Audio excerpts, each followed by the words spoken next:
اهدنا الصراط المستقيم.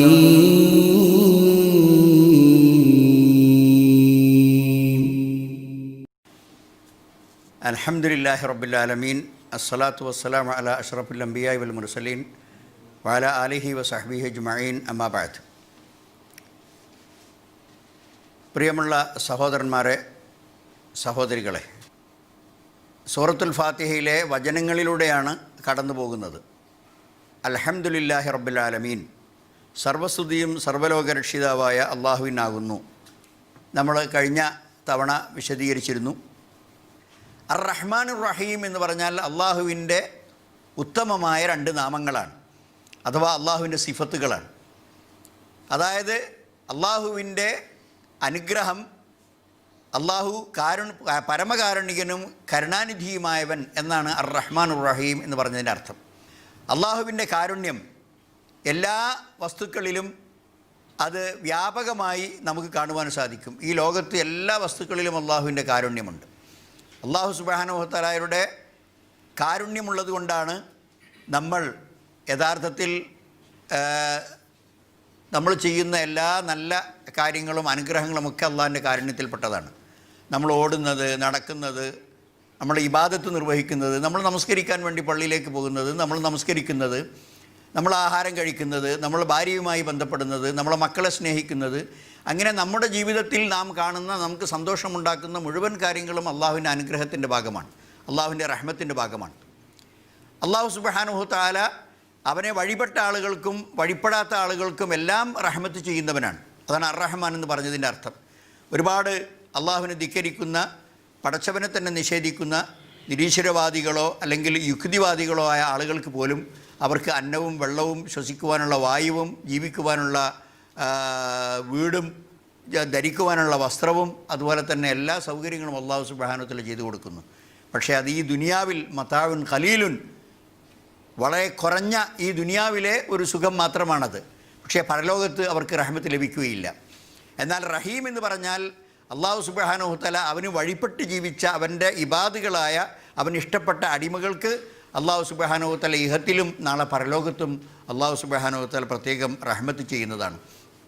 ആ അള്ളാഹുവിൻ്റെ റഹ്മത്തും അവൻ്റെ അനുഗ്രഹവും കൊണ്ടാണ് നമുക്ക് ആ പരലോകത്ത് അള്ളാഹു സുബ്ഹാനഹു തആല സ്വർഗം ഒരുക്കി വെക്കുന്നതും ആ സ്വർഗത്തിൽ പ്രവേശിക്കാൻ സാധിക്കുന്നതും അവിടുത്തെ വിഭവങ്ങളൊക്കെ അനുഭവിക്കാൻ സാധിക്കുന്നതും.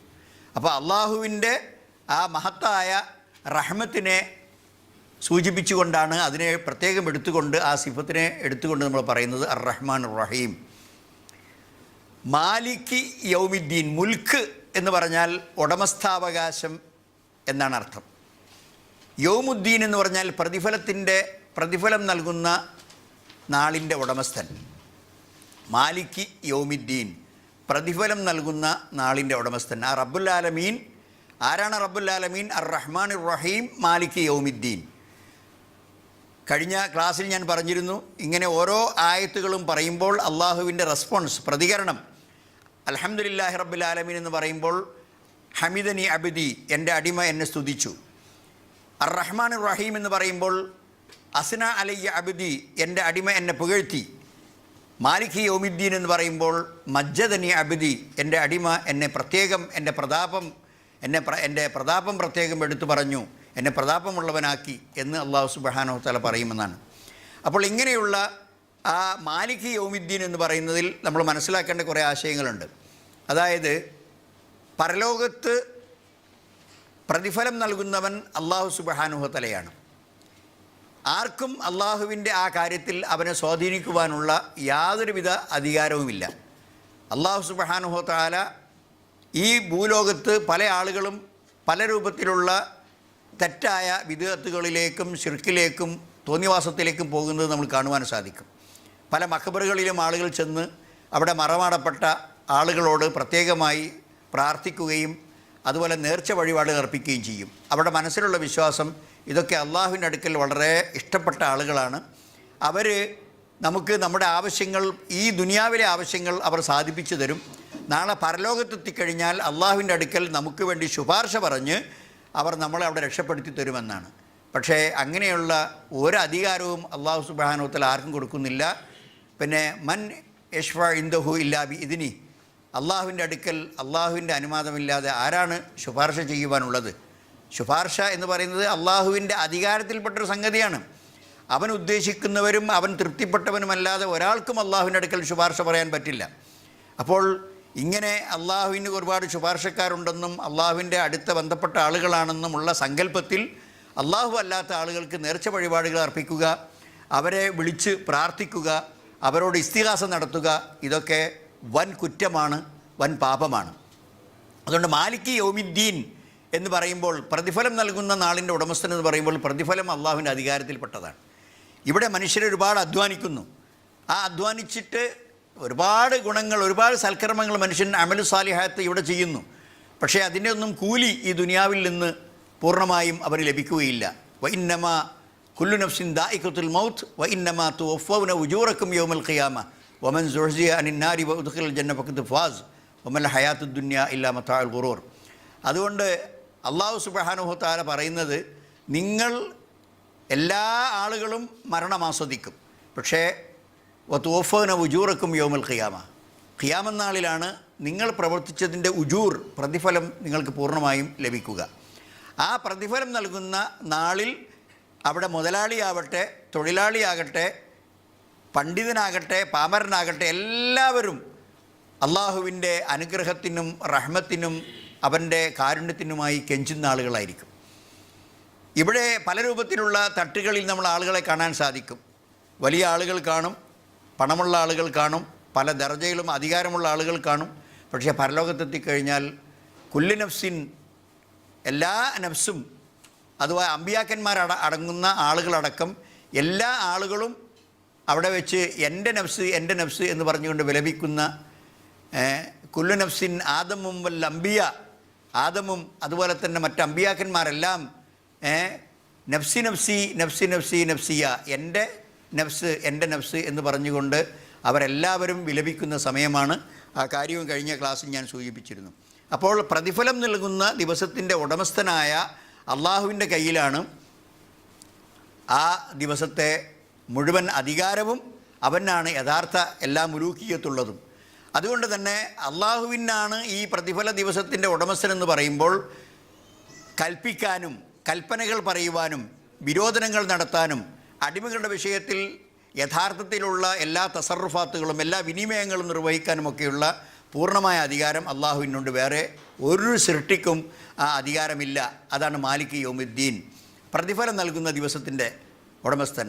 ഒമാ അദ്റാകമാ യൗമുദ്ദീൻ സുമ്മമാ അദ്റാകമാ യൗമുദ്ദീൻ യൗമ ലാ തംലികു നഫ്സുൻ ലിനഫ്സിൻ ഷൈഅ വൽ അംറു യൗമ ഇദിൻ ലില്ലാ. വിശുദ്ധ ഖുർആനിൽ അല്ലാഹു സുബ്ഹാനഹു വ തആല പറഞ്ഞത് എന്താണ് പ്രതിഫലം നൽകുന്ന നാൾ എന്ന് പറഞ്ഞാൽ നിനക്കെന്തറിയാം? സുമ്മമാ അദ്റാക യൗമുദ്ദീൻ, പ്രതിഫലം നൽകുന്ന ദിവസം എന്ന് പറഞ്ഞാൽ നിനക്കെന്തറിയാം? യൗമ ലാ തംലികു നഫ്സുൻ ലിനഫ്സിൻ ഷൈഅ, ഒരു നഫ്സിനും ഒരു ശരീരത്തിനും ഒരാൾക്കും മറ്റൊരാൾക്ക് ഒന്നും ചെയ്തു കൊടുക്കാൻ പറ്റാത്ത ദിവസം. മുഹമ്മദ് മുസ്തഫ സല്ലല്ലാഹു അലൈഹി വസല്ലം ഖുറൈശികളോട് പറഞ്ഞതായി നമുക്ക് കാണാൻ സാധിക്കും. വാന്തിർ അഷീറത്തക്കൽ അക്രബീൻ എന്ന് പറഞ്ഞപ്പോൾ, നിൻ്റെ ഏറ്റവും അടുത്ത ബന്ധുക്കൾക്ക് നീ മുന്നറിയിപ്പ് കൊടുക്കുക എന്ന് പറഞ്ഞപ്പം നബി സല്ലല്ലാഹു അലൈഹി വസല്ലം അവരെ മുഴുവൻ വിളിച്ചു കൂട്ടിയിട്ട് പറഞ്ഞു, എൻ്റെ കുടുംബമേ, നിങ്ങൾക്ക് എന്തെങ്കിലും ഒന്ന് അള്ളാഹുവിൻ്റെ അടുക്കൽ നിന്ന് നിങ്ങൾക്ക് എന്തെങ്കിലും ഒന്ന് നേടിത്തരുവാനുള്ള കഴിവോ ശക്തിയോ പ്രതാപമോ എനിക്കില്ല. നിങ്ങളുടെ അധ്വാനം, നിങ്ങൾ സിറാത്തുൽ മുസ്തഖീമിലായാൽ, നിങ്ങൾ തൗഹീദിലായാൽ അതാണ് നിങ്ങൾക്ക് നേട്ടം. പ്രവാചകൻ്റെ കുടുംബത്തിൽപ്പെട്ടു എന്ന നിലക്കൊന്നും നേടിത്തരാൻ കഴിയില്ല. അതുപോലെ മകൾ ഫാത്തിമ റളിയല്ലാഹു അൻഹായോട് നബി സല്ലല്ലാഹു അലൈഹി വസല്ലം പറഞ്ഞു, ഇസ്അലി മിൻ മാലി മാ ശിഅ്തി, എൻ്റെ കയ്യിൽ ഇപ്പോൾ ഭൗതികമായിട്ടുള്ള സമ്പത്തിൽ നിന്ന് നീ വേണമെങ്കിൽ ചോദിച്ചോ, എന്നാൽ വലാ അങ്കിദുക്കി നഫ്സക്കി മിനന്നാർ, നരകത്തിൽ നിന്ന് നിൻ്റെ ശരീരത്തെ കാക്കുവാൻ, ശരീരത്തിൽ നിന്ന് രക്ഷ നൽകുവാൻ എനിക്ക് സാധ്യമല്ല എന്ന് സ്വന്തം മകളോടും നബി സല്ലല്ലാഹു അലൈഹി വസല്ലം പറഞ്ഞതായി നമുക്ക് കാണുവാൻ സാധിക്കും. അപ്പോൾ അള്ളാഹുവിന് ഏറ്റവും ഇഷ്ടപ്പെട്ട ആൾ, മഹനീയമായ സ്ഥാനങ്ങൾ നൽകി പരലോകത്ത് മഖാമുൻ മഹ്മൂദിൽ ഏറ്റവും ഉന്നതമായ പദവികൾ നൽകി ഉയർത്തെഴുന്നേൽപ്പിക്കപ്പെടുന്ന നബി സല്ലല്ലാഹു അലൈഹി വസല്ലം, ആദ്യമായി മഹ്ശറയിൽ ആദ്യം ഉയർത്തെഴുന്നേൽപ്പിക്കപ്പെടുന്ന ആൾ മുഹമ്മദ് നബി സല്ലല്ലാഹു അലൈഹി വസല്ലം, ആദ്യമായി സ്വർഗ്ഗത്തിൽ പ്രവേശിക്കുന്ന ആൾ നബി സല്ലല്ലാഹു അലൈഹി വസല്ലം, ആദ്യമായി സിറാത്ത് പാലം കടക്കുന്ന ആൾ നബി സല്ലല്ലാഹു അലൈഹി വസല്ലം, ഇങ്ങനെയുള്ള എല്ലാ മഹത്തായ പദവികളും നൽകി അള്ളാഹു സുബ്ഹാനഹു വ തആല ആദരിച്ചിട്ടുള്ള മുഹമ്മദ് നബി സല്ലല്ലാഹു അലൈഹി വസല്ലമക്ക് പോലും ഒരാൾക്ക് പ്രത്യേകിച്ച് എന്തെങ്കിലും നേടിക്കൊടുക്കുവാൻ പരലോകത്ത് സാധ്യമല്ല, നിങ്ങൾ അധ്വാനിക്കണം എന്നാണ് പറയുന്നത്. അപ്പോൾ ആ പ്രതിഫലം നൽകുന്ന നാളിൻ്റെ ഉടമസ്ഥനായ അവനാണ് സർവ്വ അധികാരവുമുള്ളത് എന്ന് നമുക്ക് ആയത്തിൻ്റെ വിശദീകരണം മനസ്സിലായി. ഇയ്യാക നഅ്ബുദു വ ഇയ്യാക നസ്തഈൻ. ഇയ്യാക നഅ്ബുദു, നിന്നെ മാത്രം ഞങ്ങൾ ആരാധിക്കുന്നു. വ ഇയ്യാക നസ്തഈൻ, നിന്നോട് മാത്രം ഞങ്ങൾ സഹായം തേടുന്നു. ഇയ്യാക നഅ്ബുദു എന്ന് പറയുമ്പോൾ ഏറ്റവും കളങ്കരഹിതമായ തൗഹീദ് നമ്മൾ പ്രഖ്യാപിക്കുകയാണ്. ഒരാളെയും മനുഷ്യരുടെ കൂട്ടത്തിൽ ജീവിച്ചിരിക്കുന്നവരോ മരിച്ചവരോ അതേപ്രകാരം തന്നെ ജീവജാലങ്ങളെയോ പ്രകൃതിയിലെ ഏതെങ്കിലും വസ്തുക്കളെയോ ഒന്നിനെയും ഞങ്ങൾ വിളിച്ച് പ്രാർത്ഥിക്കുകയില്ല. നിന്നെ മാത്രമാണ് ഞങ്ങൾ ആരാധിക്കുന്നത്, നിന്നെ മാത്രമാണ് ഞങ്ങൾ ഇലാഹായി അംഗീകരിക്കുന്നത്. ലാ മഅബൂദ ബിഹഖിൻ ഇല്ലല്ലാ, ലാ ഇലാഹ ഇല്ലല്ലാ എന്ന് പറഞ്ഞതിൻ്റെ വിശദീകരണം യഥാർത്ഥത്തിൽ മഅബൂദായിരിക്കുവാൻ, ആരാധിക്കപ്പെടുവാൻ അർഹനായിട്ടുള്ളവൻ അള്ളാഹു മാത്രമാണ് എന്ന ലാ ഇലാഹ ഇല്ലല്ലാ എന്ന സന്ദേശം. അതാണ് നമ്മൾ ഇയ്യാക നഅ്ബുദു. പ്രത്യേകം അറബി ഭാഷയുടെ സ്ഥിതി അനുസരിച്ച് അത് നഅ്ബുദു അല്ലാഹ, ഞങ്ങൾ അള്ളാഹുവിനെ ആരാധിക്കുന്നതിന് പകരം ഇവിടെ ഹസറിൻ്റെ നിന്നെ മാത്രം വേറെ ഒരാളെയും ആരാധിക്കുന്നില്ല എന്ന് പറയാൻ വേണ്ടിയാണ് ഇയ്യാക നഅ്ബുദു എന്ന് പറഞ്ഞത്. വ ഇയ്യാക നസ്തഈൻ. അപ്പോൾ ഒന്ന് അള്ളാഹുവിനുള്ള ആ വഹ്ദാനിയത്ത്, അവൻ്റെ ഏകത്വം നമ്മൾ അവിടെ അംഗീകരിച്ച് സമ്മതിച്ച് പറയുകയാണ്. മാത്രമല്ല അള്ളാഹുവിനുള്ള ആ ഏകത്വം അംഗീകരിക്കുകയും മറ്റൊന്ന് അള്ളാഹു സുബ്ഹാനഹു വ തആലക്കല്ലാതെ ഹൗലും ഖുവ്വത്തുമില്ല, അതുകൊണ്ടാണ് നിന്നോട് മാത്രം ഞങ്ങൾ സഹായിക്കുന്നത്. രണ്ട് ബറാഅത്ത് ഇവിടെ ഉണ്ട്. ഒന്ന് അൽ ബറാഅത്തു മിന ഷിർക്ക്. ഒരു മുസ്ലിം ഇങ്ങനെ ഇയ്യാക നഅ്ബുദു എന്ന് പറയുന്നതിനോട് കൂടി അവൻ ഷിർക്കിൽ നിന്ന് ഒഴിവായി. അൽ ബറാഅത്തു മിന ഷിർക്ക്, ഇത് വളരെ പ്രധാനപ്പെട്ട കാര്യമാണ്. എല്ലാ ഷിർക്കിൻ്റെ വിശ്വാസങ്ങളിൽ നിന്നും അവൻ മുവഹിദായി തീരുകയാണ് ഇയ്യാക നഅ്ബുദു എന്ന് പറയുന്നതിനോട് കൂടി. വയ്യാക നസ്തഈൻ എന്നവൻ പറയുന്നതിനോട് കൂടി അവൻ അൽ ബറാഅത്തു ബിൽ ഹൗലി വൽ ഖുവ്വ, എല്ലാ ഹൗലും എല്ലാ ഖുവ്വത്തും പടച്ച തമ്പുരാന് മാത്രമാണ്, അതുകൊണ്ടാണ് ഞാൻ അവനോട് സഹായം തേടുന്നത്, നിന്നോട് മാത്രം സഹായം തേടുന്നു. കാര്യകാരണ ബന്ധങ്ങൾക്ക് അതീതമായി ഏതെങ്കിലും ഒരു കാര്യം, ഒരു ഉപകാരം നമുക്ക് ചെയ്യുവാനോ നമ്മുടെ അടുക്കൽ നിന്നുള്ള നമുക്ക് സംഭവിക്കാവുന്ന ഏതെങ്കിലും ഉപദ്രവം നീക്കിത്തരാനോ അള്ളാഹുക്കല്ലാതെ വേറെ ആർക്കും കഴിവില്ല. അപ്പോൾ അള്ളാഹുവിനോട് മാത്രം സഹായം തേടുന്നത് ഒന്നുകിൽ നമുക്ക് ഗുണം ലഭിക്കാനായിരിക്കും, അതല്ലെങ്കിൽ നമുക്ക് വരാവുന്ന ദോഷങ്ങൾ അത് തടുത്ത് നമ്മളെ രക്ഷപ്പെടുത്താനായിരിക്കും. ഈ രണ്ട് രൂപത്തിലാണെങ്കിലും സഹായം തേടുന്നത് അള്ളാഹു സുബ്ഹാനഹു വ തആലയോട് മാത്രം. അപ്പോൾ സഹോദരന്മാരെ, നമ്മുടെ അഖീദയുമായി ബന്ധപ്പെട്ട തൗഹീദുമായി ബന്ധപ്പെട്ട ഏറ്റവും പ്രധാനപ്പെട്ട കാര്യമാണ്. അതാണ് തൗഹീദുൽ ഉലൂഹിയ്യ എന്ന് പറയുന്നത്. അൽഹംദുലില്ലാഹി റബ്ബിൽ ആലമീൻ എന്ന് പറഞ്ഞപ്പോൾ അവിടെ നമ്മൾ തൗഹീദുർ റുബൂബിയ്യ സ്ഥാപിച്ചു. എല്ലാറ്റിൻ്റെയും സൃഷ്ടാവും പരിപാലകനും അള്ളാഹുവാണെന്ന വിശ്വാസം. ഇവിടെ ഇയ്യാക നഅ്ബുദു വ ഇയ്യാക നസ്തഈൻ എന്ന് പറയുന്നതോടുകൂടി തൗഹീദുൽ ഉലൂഹിയ്യ നമ്മൾ അള്ളാഹുവിന് സ്ഥാപിച്ചു. അഥവാ ഇലാഹായിരിക്കുവാനുള്ള അധികാരം അല്ലെങ്കിൽ അവകാശം അള്ളാഹുവിന് മാത്രമാണ്. അവൻ മാത്രമാണ് മഅബൂദ്, അവനെ മാത്രമേ ഞാൻ വിളിച്ച് പ്രാർത്ഥിക്കുകയുള്ളൂ. അതേപ്രകാരം തന്നെ അർ-റഹ്മാൻ റഹീം എന്ന് നമ്മൾ പറയുന്നതോടുകൂടി തൗഹീദുൽ അസ്മാഉ സിഫാത്തും നമ്മൾ അള്ളാഹുവിന് വകവെച്ച് കൊടുത്തു. അള്ളാഹുവിൻ്റെ ഈ ഉത്തമ നാമങ്ങൾ അവൻ വിശദീകരിച്ചതുപോലെ, അവൻ മനസ്സിലാക്കി തന്നതുപോലെ നമ്മൾ അംഗീകരിക്കുകയും എങ്ങനെയാണോ പ്രവാചകൻ നമുക്കത് വിശദീകരിച്ചു തന്നത് അതുപോലെ വിശ്വസിക്കുകയും ചെയ്യുക. അതിനപ്പുറത്ത് നമ്മൾ നമ്മുടെ സ്വന്തം വകയായി വ്യാഖ്യാനങ്ങൾ കൊണ്ടുവരികയോ സ്വന്തം വകയായി നിർവചനങ്ങൾ കണ്ടെത്തുകയോ സ്വന്തം വകയായി അതിന് ഉപമകൾ കണ്ടെത്തുകയോ ഒന്നും ചെയ്യാൻ പാടില്ല. ഇതാണ് പ്രധാനമായും അള്ളാഹുവിൻ്റെ നാമങ്ങളിൽ നമ്മൾ മനസ്സിലാക്കേണ്ട കാര്യം. അപ്പോൾ മാത്രമേ തൗഹീദ് പൂർത്തിയാവുകയുള്ളൂ. ഇയ്യാക നഅ്ബുദു വ ഇയ്യാക നസ്തഈൻ ഇഹ്ദിനസ് സിറാത്തൽ മുസ്തഖീം. പ്രാർത്ഥന, ദുആ, അതിനൊരു മുസ്ലിമിൻ്റെ ജീവിതത്തിലുള്ള സ്വാധീനം ആരും നിഷേധിക്കേണ്ട കാര്യമില്ല. മാ യഅ്ബഉ ബിക്കും റബ്ബി ലൗലാ ദുആഉക്കും. നിങ്ങളുടെ പ്രാർത്ഥന ഇല്ലെങ്കിൽ അള്ളാഹു സുബ്ഹാനഹു വ തആല നിങ്ങൾക്കൊരു പരിഗണനയും നൽകുകയില്ല എന്നാണല്ലോ വിശുദ്ധ ഖുർആനിൽ സൂറത്തുൽ ഫുർഖാൻ്റെ അവസാനം അള്ളാഹു സുബ്ഹാനഹു വ തആല പറയുന്നത്. അപ്പോൾ അള്ളാഹുവിന് ഏറ്റവും ഇഷ്ടപ്പെട്ട ഒരടിമ ആത്മാർത്ഥമായി അള്ളാഹുവിനോട് ഇരു കൈകളും ഉയർത്തി ഒരു കാര്യം ചോദിച്ചാൽ അള്ളാഹു സുബ്ഹാനഹു വ തആല യസ്തഹിയ യറുദ്ദുഹാ സിഫ്റൻ, ആ യറുദ്ദുഹുമാ സിഫ്റൻ, ഇരു കൈകളും ഒന്നും കൊടുക്കാതെ തിരിച്ച് ഭൂമിയിലേക്ക് മടക്കി അയക്കുക എന്നത് അള്ളാഹു നാണിക്കുന്ന കാര്യമാണ് എന്നാണ് നബി സല്ലല്ലാഹു അലൈഹി വസല്ലം പറഞ്ഞത്. അപ്പോൾ നമ്മൾ എന്താണ് അള്ളാഹുവിനോട് ചോദിക്കുന്നത്? സിറാത്തുൽ മുസ്തഖീം, നേരായ മാർഗം. ഈ നേരായ മാർഗം എന്താണ്? വ അന്ന ഹാദാ സിറാത്തി മുസ്തഖീമൻ ഫത്തബിഉഹു. ഈ നേരായ മാർഗം ആരാണ് നമുക്ക് കാണിച്ചെന്നത്? മുഹമ്മദ് മുസ്തഫ സല്ലല്ലാഹു അലൈഹി വസല്ലം. ആ നേരായ മാർഗം തൗഹീദിൻ്റെ മാർഗമാണ്. നേരായ മാർഗം അത് സുന്നത്തിൻ്റെ മാർഗമാണ്. അപ്പോൾ നമുക്ക് എങ്ങനെയാണ് നമ്മുടെ ജീവിതത്തിൻ്റെ ഓരോ അനക്കങ്ങളും അടക്കങ്ങളും ഓരോ സമയങ്ങളിൽ നമ്മൾ ചെയ്യേണ്ട കാര്യങ്ങളെ സംബന്ധിച്ചുമൊക്കെ വ്യക്തമായ ഹിദായത്ത് അല്ലാഹു സുബ്ഹാനഹു വ തആല പ്രവാചകൻ മുഖേന നമുക്ക് നൽകിയിട്ടുണ്ട്. അതാണ് സിറാത്തുൽ മുസ്തഖീം.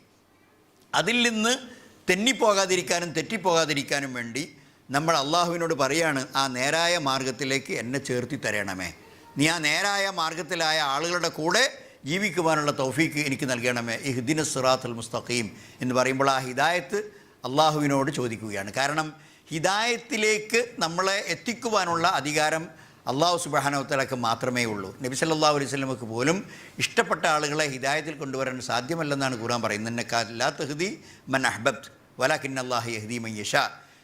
അള്ളാഹു സുബ്ഹാനഹു വ തആല പറയാണ്, നീ ഇഷ്ടപ്പെട്ട ആളുകളെ ഹിദായത്തിൽ കൊണ്ടുവരാൻ നിനക്ക് പറ്റില്ല, നേരെ മറിച്ച് അള്ളാഹു സുബ്ഹാനഹു വ തആല അവൻ ഉദ്ദേശിക്കുന്നവരെ ഹിദായത്തിലാക്കും എന്ന് വ്യക്തമായി പറയുന്നുണ്ട്. അപ്പോൾ ആരോടാണ് നമ്മൾ ഹിദായത്ത് ചോദിക്കുന്നത്? അള്ളാഹുവിനോട്. ഇഹ്ദിന സിറാത്തുൽ മുസ്തഖീം. ഇപ്പോൾ ഇങ്ങനെ പറഞ്ഞാൽ വലി അബ്ദി മാ സഅൽ, അള്ളാഹു എൻ്റെ അടിമ എന്നോട് എന്താണോ ചോദിച്ചത് അത് ഞാൻ അവന് കൊടുക്കും എന്ന് നമ്മൾ ഫാത്തിഹ സൂറത്ത് ഓതുന്ന അവസരത്തിൽ അള്ളാഹു പ്രതികരിക്കുമെന്നാണ് നബി സല്ലല്ലാഹു അലൈഹി വസല്ലം പറഞ്ഞത്.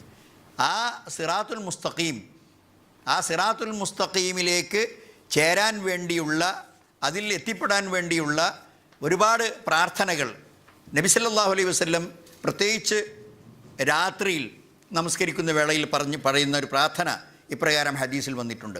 അല്ലാഹുമ്മ റബ്ബ ജിബ്രീല വ മീകായില വ ഇസ്രാഫീൽ ഫാത്തിറസ് സമാവാതി വൽ അർദ് ആലിമുൽ ഗൈബി വശഹാദ അൻത തഹ്കുമു ബൈന ഇബാദിക ഫീമാ കാനൂ ഫീഹി യഖ്തലിഫൂൻ ഇഹ്ദിനാ ലിമാ ഇഖ്തുലിഫ ഫീഹി മിനൽ ഹഖ് ബിഇദ്നിക ഇന്നക തഹ്ദീ മൻ തശാഉ ഇലാ സിറാത്തിൽ മുസ്തഖീം.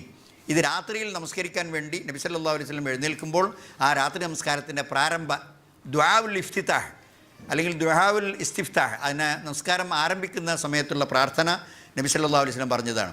ജിബ്രീലിൻ്റെ നാഥ, ജിബ്രീലിൻ്റെ റബ്ബായ അള്ളാഹുവേ, മീകായിലിൻ്റെയും ഇസ്രാഫീലിൻ്റെയും റബ്ബായ അള്ളാഹുവേ, ഫാത്തിറസ് സമാവാതി വൽ അർദ്, ആകാശഭൂമികളെ സൃഷ്ടിച്ച നാഥ, ആലിമുൽ ഗൈബി വശഹാദ, ദൃശ്യവും അദൃശ്യവും അറിയുന്ന നാഥ, അൻത തഹ്കുമു ബൈന ഇബാദിക്, നീയാണ് നിൻ്റെ അടിമകൾക്കിടയിൽ തീർപ്പ് കൽപ്പിക്കുന്നത്, ഫീമാ കാനൂ ഫീഹി യഖ്തലിഫൂൻ, അവർ ഭിന്നാഭിപ്രായത്തിലായ വിഷയങ്ങളിൽ, ഇഹ്ദിനാ ലിമാ ഇഖ്തുലിഫ ഫീഹി. കണ്ടോ, ഇവിടെ അഭിപ്രായ ഭിന്നതയിലായ വിഷയത്തിൽ ഏറ്റവും ഹക്കായ കാര്യം ഏതാണ്? അതിലേക്ക് നീ ഞങ്ങളെ മാർഗം കാണിച്ചു തരണമേ, ബിഇദ്നിക, നിൻ്റെ അനുവാദത്തോടുകൂടി, ഇന്നക തഹ്ദീ മൻ തശാഉ ഇലാ സിറാത്തി മുസ്തഖീം, തീർച്ചയായും നീ ഉദ്ദേശിക്കുന്നവരെ യഥാർത്ഥ മാർഗത്തിലേക്ക് വഴി കാണിക്കുന്നു എന്നാണ് നബി സല്ലല്ലാഹു അലൈഹി വസല്ലം ഈ പ്രാർത്ഥനയോട് പറഞ്ഞത്. അപ്പം നബി പോലും അള്ളാഹുവിനോടാണ് ആ സിറാത്ത് മുസ്തഖീം ചോദിക്കുന്നത്.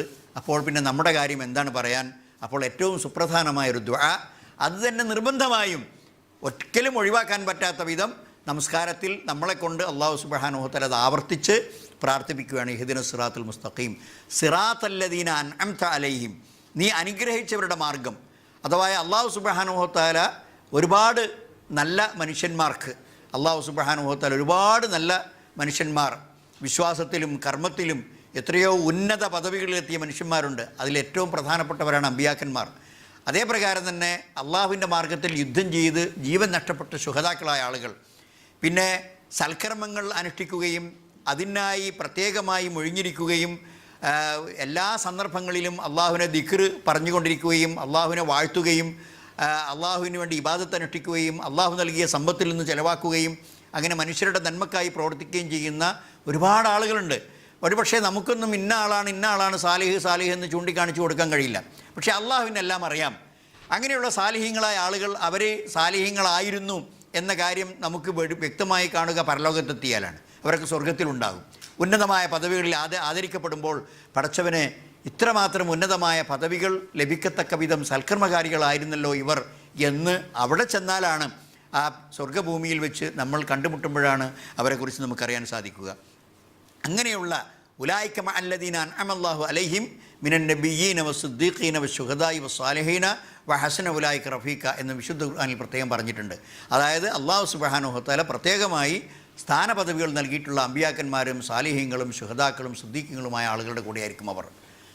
സിറാത്തല്ലദീന അൻഅംത അലൈഹിം ഗൈറിൽ മഗ്ലൂബി അലൈഹിം വലദ്ദാല്ലീൻ, എന്നാൽ കോപിക്കപ്പെട്ടവരോ വഴിതെറ്റിക്കപ്പെട്ടവരോ ആയ മാർഗത്തിലല്ല. എന്തുകൊണ്ടാണ് കോപ്പുണ്ടാവാൻ കാരണം?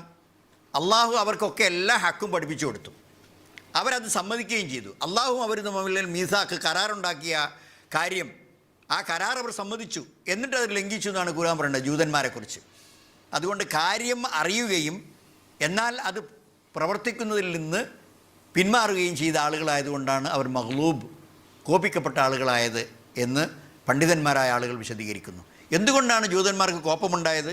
അവർ അതുകൊണ്ട് തന്നെ എല്ലാ അറിവുള്ള ആളുകളും പ്രത്യേകം ഈ ആയത്ത് സൂക്ഷിക്കണം. കാരണം അള്ളാഹുവിനെ സംബന്ധിച്ചും പ്രവാചകനെക്കുറിച്ചും സുന്നത്തിനെക്കുറിച്ചും ഇസ്ലാമിനെക്കുറിച്ചും സവിസ്തരമായ അറിവും വിവരവും നമുക്കുണ്ടായിട്ട് നമ്മൾ അതിനെ ധിക്കരിക്കുക എന്ന് പറയുമ്പോൾ, അതിനെതിരായി പ്രവർത്തിക്കുക എന്ന് പറയുമ്പോൾ എല്ലാ പണ്ഡിതന്മാരായ ആളുകളും പ്രത്യേകിച്ച് ശ്രദ്ധിക്കണം. ജൂതന്മാർക്ക് സംഭവിച്ചത് എല്ലാ അറിവും അള്ളാഹു സുബ്ഹാനഹു വ തആല നിരന്തരമായി അള്ളാഹു അയച്ച ദൈവദൂതന്മാരിലൂടെ ഒന്നിനു പിറകെ മറ്റൊരാൾ എന്ന നിലയ്ക്ക് അള്ളാഹു സുബ്ഹാനഹു വ തആല അയച്ച പ്രവാചകന്മാരിലൂടെ അള്ളാഹു സുബ്ഹാനഹു വ തആല അവർക്ക് ഇൽമു കൊടുത്തിരുന്നു. അതൊക്കെ അവർ സമ്മതിക്കുകയും ഞങ്ങൾ അംഗീകരിക്കുകയും ചെയ്തിട്ടുണ്ട് എന്നവർ പറഞ്ഞതാണ് പ്രവാചകന്മാരോട്. പക്ഷേ അവർ അത് ലംഘിച്ചു. യുഹരിഫൂനൽ കലിമാൻ മവാദിഇ, പദങ്ങളെ, ദൈവവചനങ്ങളെ അതിൻ്റെ സ്ഥാനങ്ങളിൽ നിന്ന് അവർ തെറ്റിച്ചു. അതിനെല്ലാം അവർ ദുർവ്യാഖ്യാനങ്ങൾ നടത്തി, ആശയങ്ങളിൽ നിന്നൊക്കെ തെറ്റിച്ചു. അതുകൊണ്ട് അവർ മഗ്ലൂബായി. അപ്പോൾ അറിവ് ലഭിക്കുകയും അത് പ്രവർത്തിക്കാതിരിക്കുകയും ചെയ്തവരാരോ അവരാണ് ഈ ആയത്തിൻ്റെ ഉദ്ദേശത്തിൽ വരിക. വലദ്ദാല്ലീൻ എന്ന് പറഞ്ഞാൽ ജഹിലി കൊണ്ട് അള്ളാഹുവിനെ ഇബാദത്ത് ചെയ്ത ആളുകളാണ്. കാരണം അവർ, നിങ്ങൾക്കറിയാം, പ്രധാനമായും ഉദ്ദേശിക്കുന്നത് ക്രിസ്ത്യാനികളാണ്. അവർ ഇന്നും അവരുടെ മതം ഒരു സാങ്കല്പികമായ കാര്യങ്ങളിലാണ് നിലകൊള്ളുന്നത്. യഥാർത്ഥത്തിൽ വിശുദ്ധ ഖുർആനിൽ വളരെ വ്യക്തമായി അള്ളാഹു സുബ്ഹാനഹു വ തആല പറയുന്നു, ഒമാ ഖതലൂഹു ഒമാ സലബൂഹു യഖീന, ഒരിക്കലും ഈസാ അലൈഹി സ്വലാത്തു വസ്സലാമിനെ അവർ കൊല്ലുകയോ കുരിശിൽ തറക്കുകയോ ചെയ്തിട്ടില്ല. വലാകിൻ ശുബ്ബിഹ ലഹും, ആളെ തിരിച്ചറിയാതെയായി ആ സന്ദർഭം വന്നപ്പോൾ ഈസാ നബി അലൈഹി സ്വലാമിനെ അള്ളാഹു സുബ്ഹാനഹു വ തആല ബൽ റഫഅഹു ഇലൈഹി, അള്ളാഹുവിൻ്റെ അടുക്കലേക്ക് ഉയർത്തിക്കൊണ്ടുപോയി. പകരം ഈസാ നബിയെ പോലെയുള്ള ഒരാളെ ഈസാ നബിയാണെന്ന നിലക്ക് അവർ പിടിച്ചു, അവർ കുരിശിൽ തറച്ചു. എന്നിട്ട് ഈസാ നബിയെ ഞങ്ങൾ കുരിശിൽ തറച്ചു എന്ന് പറഞ്ഞു. അപ്പോൾ വളരെ വ്യക്തമായി വിശുദ്ധ ഖുർആൻ തന്നെ നിഷേധിക്കുന്ന വിശ്വാസവുമായിട്ടാണ് യഥാർത്ഥത്തിൽ ഭൂമിയിൽ നിന്ന് അവർ ജീവിക്കുന്നത്. അപ്പോൾ വിവരമില്ലാത്ത, അറിവില്ലാത്ത കാര്യങ്ങൾ ഒരു വലിയ മത ചിഹ്നമായി കൊണ്ടു നടക്കുന്ന ഒരുപാട് ആളുകൾ നമ്മുടെ സമുദായത്തിലും കാണുവാൻ സാധിക്കും. അപ്പോൾ ഇതുപോലെയുള്ള ഒരുപാട് അന്ധവിശ്വാസങ്ങളിലൂടെ അത് ഇബാദത്താക്കി മാറ്റുകയും അങ്ങനെ വഴിതെറ്റിപ്പോവുകയും വഴിപഴച്ചു പോവുകയും ചെയ്ത ആളുകളുണ്ട്. വലദ്ദാല്ലീൻ എന്ന് പറയുന്നത്. ഇങ്ങനെ ഈ സൂറത്ത് അവസാനിക്കുമ്പോൾ, അത് ചൊല്ലിക്കഴിയുമ്പോൾ ആമീൻ അഥവാ അല്ലാഹുമ്മസ്തജിബ് എന്നാണ് അതിൻ്റെ അർത്ഥം. അല്ലാഹുമ്മസ്തജിബ്, അള്ളാഹുവെ നീ ഉത്തരം ചെയ്യ്, അഥവാ ഇതുവരെ പ്രാർത്ഥിച്ച പ്രാർത്ഥനയ്ക്ക് നീ ഉത്തരം ചെയ്യുക. അങ്ങനെ മലക്കുകളുടെ ആമീനും ഭൂമിയിലുള്ള നമ്മുടെ ആമീനും തമ്മിൽ യോജിച്ചു വന്നാൽ തീർച്ചയായും ആ പ്രാർത്ഥനയ്ക്ക് ഉത്തരം ലഭിക്കും എന്ന് മുഹമ്മദ് മുസ്തഫ സല്ലല്ലാഹു അലൈഹി വസല്ലം പറഞ്ഞിട്ടുണ്ട്. അതുകൊണ്ട് തന്നെ ഇമാം ആ വലദ്ദാല്ലീൻ എന്ന് പറയുന്ന അവസരത്തിൽ ആമീൻ എന്ന് പറഞ്ഞുകൊണ്ട് നമ്മളതിന് ഒരു അള്ളാഹുവെ ഞങ്ങളുടെ പ്രാർത്ഥനയ്ക്ക് ഉത്തരം ചെയ്യണമേ എന്ന ഒരു ദുആയാണ് അവിടെ നിർവഹിക്കുന്നത്. അപ്പോൾ ഇങ്ങനെ 7 വചനങ്ങൾ അത് ഓതാതെ നമ്മുടെ നമസ്കാരം ശരിയാവുകയില്ല. നമ്മുടെ നമസ്കാരത്തിൻ്റെ എല്ലാ റക്അത്തുകളിലും നിർബന്ധമായി നമ്മൾ പാരായണം ചെയ്തുകൊണ്ട് നമ്മൾ അള്ളാഹുവിൻ്റെ സാമീപ്യം തേടുന്ന, അള്ളാഹുവിൻ്റെ അടുക്കൽ നിന്ന് മഹത്തായ പ്രതിഫലം കാക്ഷിക്കുന്ന ഒരു മഹത്തായ വചനമാണ് സൂറത്തുൽ ഫാത്തിഹ. അതുകൊണ്ട് എല്ലാവരും അതിൻ്റെ വിശദാംശങ്ങൾ മനസ്സിലാക്കി നമസ്കരിക്കുന്ന ഒരവസരത്തിൽ നമ്മൾ അള്ളാഹുമായി കൂടിക്കാഴ്ച നടത്തുമ്പോൾ ഞാൻ ഈ പറഞ്ഞ രീതിയിൽ, അല്ലെങ്കിൽ നമുക്ക് നബി സല്ലല്ലാഹു അലൈഹി വസല്ലം വിശദീകരിച്ച് തന്ന രീതിയിൽ അതിൻ്റെ ഓരോ വചനങ്ങളും പ്രത്യേകം പ്രത്യേകം ശ്രദ്ധയോടുകൂടി പാരായണം ചെയ്യുകയും അങ്ങനെ ആ നമസ്കാരത്തിൽ ഖുശൂഅോടുകൂടിയും അതിൻ്റെ അച്ചടക്കത്തോടുകൂടിയും നമസ്കരിക്കുവാൻ ശ്രദ്ധിക്കുക. അല്ലാഹു സുബ്ഹാനഹു വ തആല അവൻ്റെ ഏറ്റവും ഇഷ്ടപ്പെട്ട ദാസന്മാരുടെ കൂട്ടത്തിൽ നമ്മളെ ഉൾപ്പെടുത്തി തരുമാറാകട്ടെ. റഹ്മാനായ റബ്ബ് കൂടുതൽ വിശുദ്ധ ഖുർആൻ വളരെ കൂടുതലായി പഠിക്കുവാനും അതിൻ്റെ ആശയങ്ങൾ ജീവിതത്തിൽ പകർത്തുവാനും നമുക്ക് തൗഫീഖ് നൽകുമാറാകട്ടെ. വാഖിറു ദഅവാനാ അനിൽ ഹംദുലില്ലാഹി റബ്ബിൽ ആലമീൻ. അല്ലാഹുമ്മ സ്വല്ലി വസല്ലിം വബാരിക് അലാ അബ്ദിക വറസൂലിക മുഹമ്മദ് വഅലാ ആലിഹി വസഹ്ബിഹി അജ്മഈൻ. അസ്സലാമു അലൈക്കും വറഹ്മത്തുള്ളാഹി വബറകാതുഹു. اهدنا الصراط المستقيم